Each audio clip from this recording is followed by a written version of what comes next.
There was absolutely no reason to have World War I, except that it was an ideal opportunity for the banking cartel to make a pile of money by funding both sides of that particular war.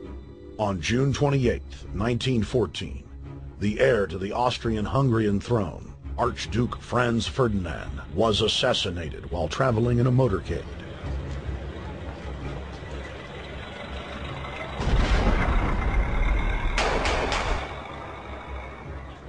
The Black Hand, a Serbian secret society with connections to French and British intelligence, took credit.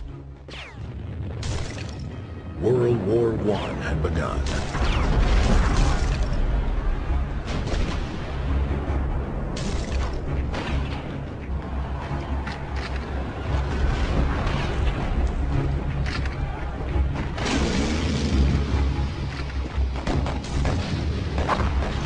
Armaments companies financed by Rothschild-controlled banks in Germany, France, England, and Austria bankrolled all the factions.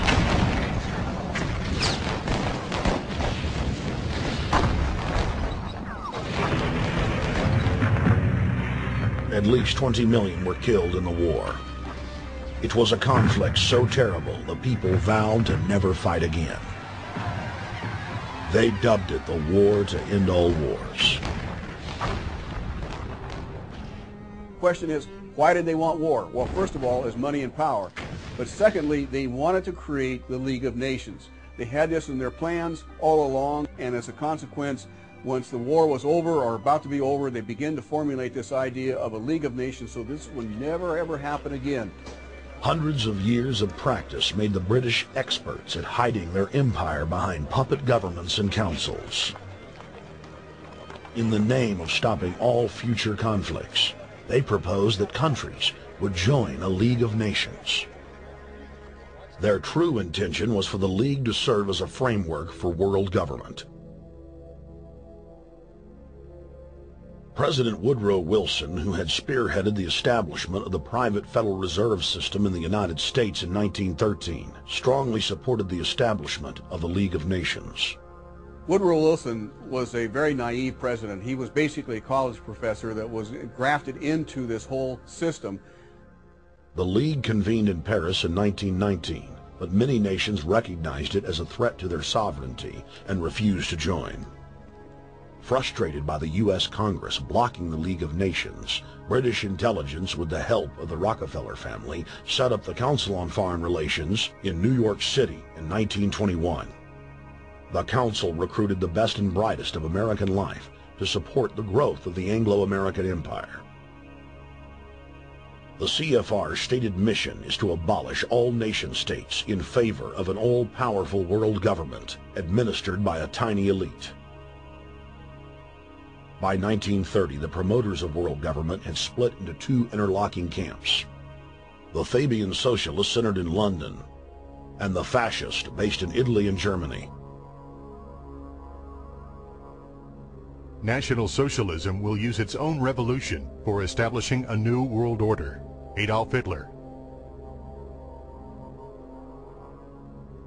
Supporters of the fascists in the United States and England believed that the military should be used to quickly transform the world into a new world order. All the more sophisticated practitioners of globalism stated that incrementalism was the sure path to world domination. Congressional Medal of Honor winner Major General Smedley Butler went public in 1934 exposing an attempt by the robber barons to launch a military overthrow of the United States. The war hero testified to the McCormick-Dickstein Committee in Congress that some of the most powerful men in America had tried to recruit him to lead a military coup so they could set up National Socialism in the United States.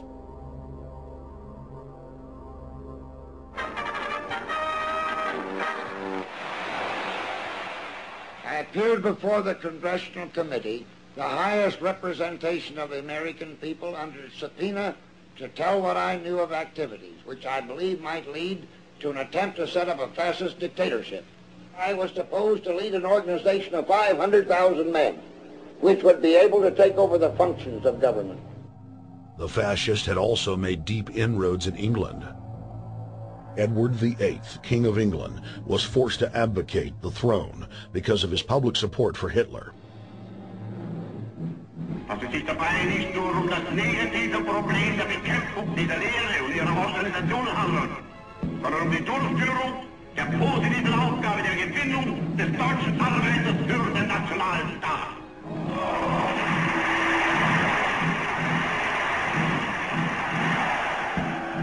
Though the German-led fascist camp was strong, the Fabian Socialist Bloc was able to maintain control of the U.S., Russia, and England.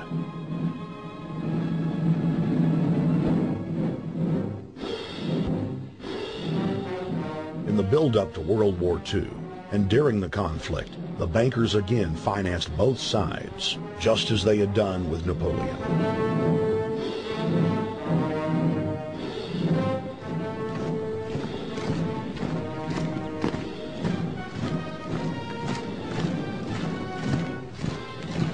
With the rise and fall of the Third Reich, Europe lay in ruins.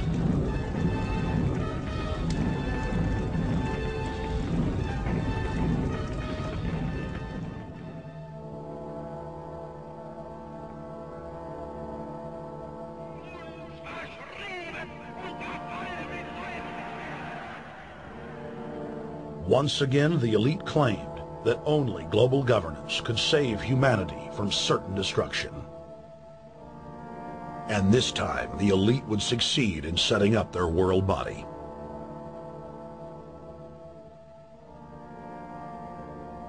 In April of 1945, at the Presidio Naval Base in San Francisco, the United Nations was founded by the victors of World War II. The United Nations complex was then built in New York City on land donated by John D. Rockefeller. Shortly after the elite established the United Nations as their base in the United States, the newly formed World Council quickly began work on the next phase in their plan, the incremental formation of continental superstates. The first step in their trilateral plan was the creation of the European Union. Unifying Europe had been tried many times and was extremely unpopular. Where Napoleon and Hitler had failed to accomplish their goals using force, the globalists would succeed using stealth. The British spearheaded the formation of the Council of Europe on May 5, 1949. The Treaty of London claimed to only establish trade ties between European nations, like NAFTA or GATT in North America. Its true intention was the formation of a European superstate.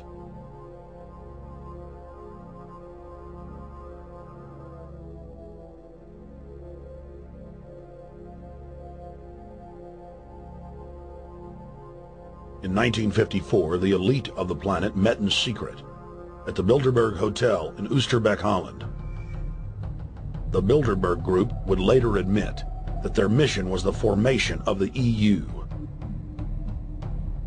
Once the EU was established, under the guise of trade deals, a North American Union and Asian Union would be formed. The three interlocking superstates formed the core of the global government, while the United Nations would serve as a world regulatory and enforcement body over the Third World subregions. The Bilderberg Group consists of the heads of all of the managing roundtable groups that steer individual countries. Picture the elite power structure of the world as a giant pyramid, with only the elite of the elite at the tip top of the capstone. The group has been so secretive that until the mid-1980s, the controlled corporate media denied its existence. Into the late 1990s, coverage only consisted of rare one-line mentions.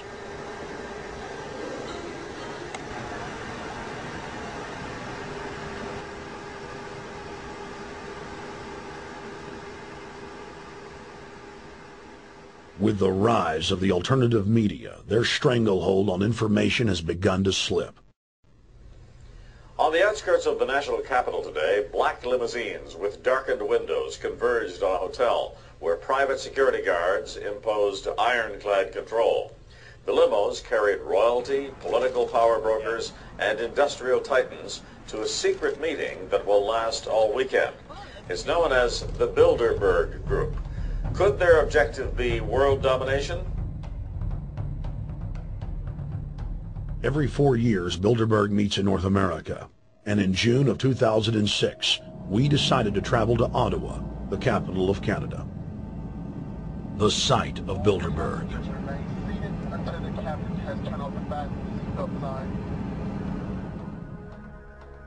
In Bilderberg's long history, many reporters attempting to cover the group have been harassed, detained, and even jailed.